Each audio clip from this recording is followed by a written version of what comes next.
ಇನ್ನು ಬಿಕ್ಲು ಶಿವ ಕೊಲೆ ಕೇಸ್ ವಿಚಾರಕ್ಕೆ ಸಂಬಂಧಪಟ್ಟಂಗೆ ಶಾಸಕ ಬೈರತಿ ಪಾತ್ರವಿದೆ ಅಂತ ವಾದ ನಡೀತಿರುವಂಥದ್ದು. ಜೊತೆಗೆ ಏನಂದರೆ ಇದಕ್ಕೆ ಸಂಬಂಧಪಟ್ಟಂಗೆ ವಿಚಾರಣೆಯನ್ನು 2:15ಗೆ ಮುಂದೂಡಲಾಗಿದೆ.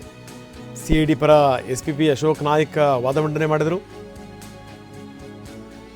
A1 A20 ಜೊತೆ ಬೈರತಿ ಒಳಸಂಚು ನಡೆಸಿದ್ದಾರೆ, ಇದರಿಂದಾಗಿ ಕೊಲೆ ಆಗಿದೆ. CID ಪರ SPP ಅಶೋಕ್ ನಾಯ್ಕ್ ವಾದ ಮಂಡನೆ ಮಾಡಿದ್ದಾರೆ.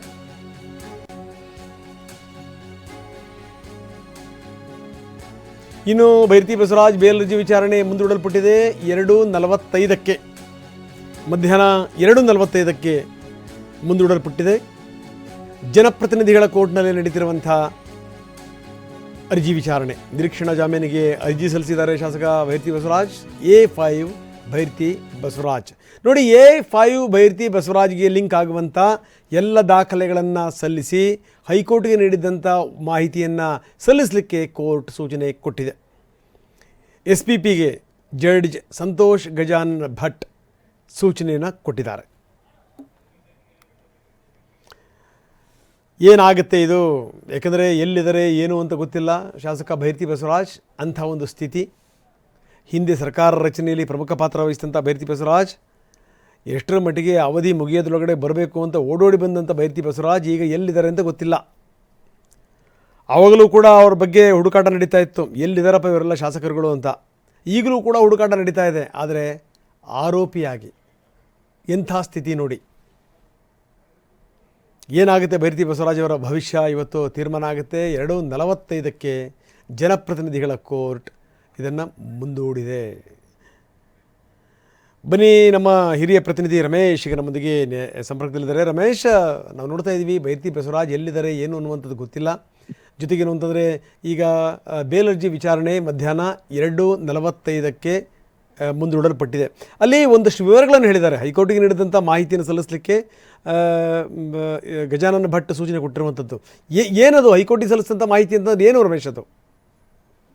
ರಂಗನಾಥ್, ಈ ಕೇಸು ಹೈಕೋರ್ಟ್ ನಲ್ಲಿ ವಿಚಾರಣೆಗೆ ಬಂದಾಗ ಅಂದ್ರೆ ಆ ಪ್ರಕರಣ ರದ್ದು ಕೋರಿ ಹೈಕೋರ್ಟ್ಗೆ ಅರ್ಜಿಯನ್ನ ಸಲ್ಲಿಸಿದ್ರು ಬೈರತಿ ಬಸವರಾಜ್. ಜೊತೆಗೆ ಮಧ್ಯಂತರ ಜಾಮೀನು ಕೂಡ ಕೇಳಿದ್ರು, ನಿರೀಕ್ಷಣಾ ಜಾಮೀನಿಗೂ ಅರ್ಜಿ ಸಲ್ಲಿಸಿದ್ರು.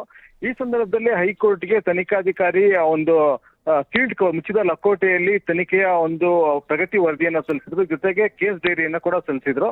ಕೋರ್ಟ್ ಕೂಡ ತನ್ನ ಆದೇಶದಲ್ಲಿ ಅಂದ್ರೆ ನಿರೀಕ್ಷಣಾ ಜಾಮೀನು ಅರ್ಜಿಯನ್ನ ವಜಾಗೊಳಿಸಬೇಕಾದ್ರೆ ಕೆಲವೊಂದು ಮೆಟೀರಿಯಲ್ಸ್ ಇದೆ ಅನ್ನುವಂತ ಒಂದು ಅಂಶವನ್ನ ಅಲ್ಲಿ ಗಮನಿಸಿತ್ತು. ಹೀಗಾಗಿ ಅದನ್ನ ಕೋರ್ಟ್ ಇಲ್ಲಿ ವಾದ ಮಂಡನೆ ಸಂದರ್ಭದಲ್ಲಿ ಅದನ್ನು ಕೂಡ ಉಲ್ಲೇಖ ಮಾಡಿದ್ರಿಂದ ಹೈಕೋರ್ಟ್ಗೆ ಏನ್ ಮಾಹಿತಿಯನ್ನ ಸಲ್ಲಿಸಿದ್ದೀರಾ ಪ್ರಾಸಿಕ್ಯೂಷನ್ ಅವರು, ಅಂದ್ರೆ ತನಿಖಾಧಿಕಾರಿ ಏನ್ ಮಾಹಿತಿಯನ್ನ ಸಲ್ಲಿಸಿದ್ದೀರಾ ಅದೊಂದು ಪ್ರತಿಯನ್ನ ಕೊಡಿ. ಯಾಕೆಂದ್ರೆ ಈ ಕೇಸ್ನಲ್ಲಿ ಬೈರತಿ ಬಸವರಾಜ್ಗೂ ಮತ್ತೆ ಆರೋಪಿಗಳಿಗೂ ಲಿಂಕ್ ಆಗುವಂತ ದಾಖಲೆಗಳ ಅವಶ್ಯಕತೆ ಇದೆ ಆ ಕೇಸನ್ನು ಎಸ್ಟಾಬ್ಲಿಷ್ ಮಾಡೋದಕ್ಕೆ. ಇಲ್ಲಿ ಪ್ರಾಸಿಕ್ಯೂಷನ್ ಹೇಳ್ತಾ ಇರುತ್ತೆ ಏನಂತಂದ್ರೆ ಬೈರತಿ ಬಸವರಾಜು ಆರೋಪಿ A1 ಜೊತೆಗೆ ಈ ಹಿಂದೆ ವಿಮಾನದಲ್ಲಿ ಪ್ರಯಾಣ ಮಾಡಿದ್ರು, A20 ಜೊತೆಗೂ ಸಂಪರ್ಕ ಇತ್ತು, ಮತ್ತೆ ರಿಯಲ್ ಎಸ್ಟೇಟ್ ವ್ಯವಹಾರಗಳನ್ನ ನಡೆಸ್ತಾ ಇದ್ರು. ಹೀಗಾಗಿ ಬೈರತಿ ಬಸವರಾಜದು ಲಿಂಕ್ ಇದೆ. ಜೊತೆಗೆ ಕೆಲವು CDR ಮಾಹಿತಿಗಳು ಕೂಡ ಸಿಕ್ಕಿದೆ, ಅಂದ್ರೆ ಅವರ ಲೊಕೇಶನ್ಸ್ ಇತ್ಯಾದಿ ಮಾಹಿತಿಗಳು ಕೂಡ ಲಭ್ಯ ಇದೆ ಅಂತ ಹೇಳಿದ್ರು. ಹೀಗಾಗಿ ಆ CDR ಸೇರಿದಂತೆ ಏನೇನ್ ಮಾಹಿತಿ ಇದೆ ಲಿಂಕ್ ಮಾಡೋದಕ್ಕೆ ಬೈರತಿ ಬಸವರಾಜ್ಗೂ ಮತ್ತೆ ಈ ಕೇಸ್ಗೂ ಆ ಮಾಹಿತಿಗಳನ್ನ ಸಲ್ಲಿಸಿ ಅಂತ ಹೇಳಿ ಈಗ ಕೋರ್ಟ್ ಸೂಚನೆಯನ್ನ ಕೊಟ್ಟಿದೆ. ಜೊತೆಗೆ ಈ ಕೇಸ್ನಲ್ಲಿ ಬೈರತಿ ಬಸವರಾಜ್ ತಲೆ ಮಾಡಿಸ್ಕೊಂಡಿದ್ದಾರೆ, ಮತ್ತೆ ಈ ಕೇಸ್ಗೆ ಇನ್ವೆಸ್ಟಿಗೇಷನ್ಗೆ ಸೂಕ್ತ ಸಹಕಾರವನ್ನ ಕೊಟ್ಟಿಲ್ಲ ಅಂತ ಹೇಳಿ ಈಗಾಗಲೇ SPP ವಾದ ಮಂಡನೆಯನ್ನ ಮಾಡಿದ್ದಾರೆ. ಈಗ ಕೋರ್ಟ್ ವಿಚಾರಣೆಯನ್ನ 2:45ಗೆ ಮುಂದೂಡಿದೆ. ಆಗ ಪ್ರಾಸಿಕ್ಯೂಟರ್ ಇದಕ್ಕೆ ಸಂಬಂಧಪಟ್ಟಂತ ಮಾಹಿತಿಯನ್ನು ಕೋರ್ಟ್ ಕೊಡಬೇಕಾಗತ್ತೆ. ಆ ಬಳಿಕ ಕೋರ್ಟ್ ಇವತ್ತು ಅಥವಾ ನಾಳೆ ಈ ಬಗ್ಗೆ ಒಂದು ಆದೇಶವನ್ನ ಮಾಡೋ ಸಾಧ್ಯತೆ ಹೆಚ್ಚಾಗಿದೆ. ಏನಾದರೂ ಹೆಚ್ಚು ಕಡಿಮೆ ಆದರೆ ಬಂಧನ ಗ್ಯಾರಂಟಿ ರಮೇಶ್. ಹಂಗಾದ್ರೆ ಈಗ ಶಾಸಕರು ಈಗ ನಾಪತ್ತೆಯಾಗಿದ್ದಾರೆ, ಎಲ್ಲಿ ಏನು ಅಂತ ಗೊತ್ತಿಲ್ಲ, ಮುಂದೇನು ಹಾಗಾದ್ರೆ? ರಂಗನಾಥ್, ಈಗ ಈ ಕೇಸ್ನಲ್ಲಿ ಬೈರತಿ ಬಸವರಾಜು ಬಂಧನದ ಅವಶ್ಯಕತೆ ಇದೆ ಅಂತ ಹೇಳಿ ಹೈಕೋರ್ಟ್ ನಲ್ಲೂ ಕೂಡ ಪಬ್ಲಿಕ್ ಪ್ರಾಸಿಕ್ಯೂಟರ್ ತಿಳಿಸಿದ್ರು. ಅದೇ ರೀತಿ ಇಲ್ಲೂ ಕೂಡ ಪಬ್ಲಿಕ್ ಪ್ರಾಸಿಕ್ಯೂಟರ್ ತಿಳಿಸ್ತಾ ಇದ್ದಾರೆ. ಈ ಕೇಸ್ನಲ್ಲಿ ಬೈರತಿ ಬಸವರಾಜು ಪಾತ್ರ ಇದೆ. ಇವರೆಲ್ಲೂ ಕೂಡ ಒಳಸಂಚು ನಡೆಸಿದ್ದಾರೆ, ಅಂದ್ರೆ ಆರೋಪಿ A1 ಜೊತೆ ಸೇರಿಕೊಂಡು ಒಳಸಂಚು ನಡೆಸಿದ್ದಾರೆ. A1 ಕೂಡ ದೇಶ ಬಿಟ್ಟು ಪರಾರಿ ಆಗೋದಕ್ಕೆ ಮುಂಚೆ ಅವತ್ತ ಬೈರತಿ ಬಸವರಾಜಿಗೆ ಹೇಳಿನೇ ಹೋಗಿದ್ದ. ಹೀಗಾಗಿ ಇದಕ್ಕೆ ಸಂಬಂಧಪಟ್ಟಂತೆ CDR ಮಾಹಿತಿ ನಮ್ಗೆ ಲಭ್ಯ ಇದೆ ಅನ್ನುವಂತ ವಾದ ಮಂಡನೆ ಮಾಡಿದ್ದಾರೆ.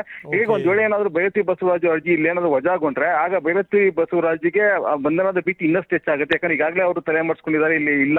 ಹೀಗಾಗಿ ಅವರು ಬಂಧಿಸುವಂತ ಸಾಧ್ಯತೆಗಳು ಇನ್ನಷ್ಟು ಹೆಚ್ಚಾಗುತ್ತೆ. ಹೀಗಾಗಿ ಈಗ ಮತ್ತೆ ಇವರು ಹೈಕೋರ್ಟ್ಗೆ ಮೊರೆ ಹೋಗ್ಬೋದು. ಹೈಕೋರ್ಟ್ ನಲ್ಲಿ ಅಂದ್ರೆ ಆದೇಶ ಆಗೋವರೆಗೂ ಅಕಸ್ಮಾತ್ ಅವ್ರು ರಿಲೀಫ್ ಸಿಗುತ್ತೋ ಇಲ್ವೋ ಗೊತ್ತಿಲ್ಲ, ಆದ್ರೆ ಆದೇಶ ಆಗೋವರೆಗೂ ಪೊಲೀಸ್ ಬಂಧನ ಮಾಡುವಂತ ಅಧಿಕಾರ ಇದ್ದೇ ಇರುತ್ತೆ. ಹೀಗಾಗಿ ಇವತ್ತಿನ ಆದೇಶ ಏನ್ ಬರುತ್ತೆ ಕೋರ್ಟ್, ಅದು ಬೈರತಿ ಬಸವರಾಜು ಬಂಧನದ ಭವಿಷ್ಯವನ್ನ ಕೂಡ ನಿರ್ಧಾರ ಮಾಡುತ್ತೆ ಅಂತ ಹೇಳ್ಬೋದು. ಧನ್ಯವಾದ ತಮ್ಮೆಲ್ಲ ಮಾಹಿತಿಗೆ ರಮೇಶ್.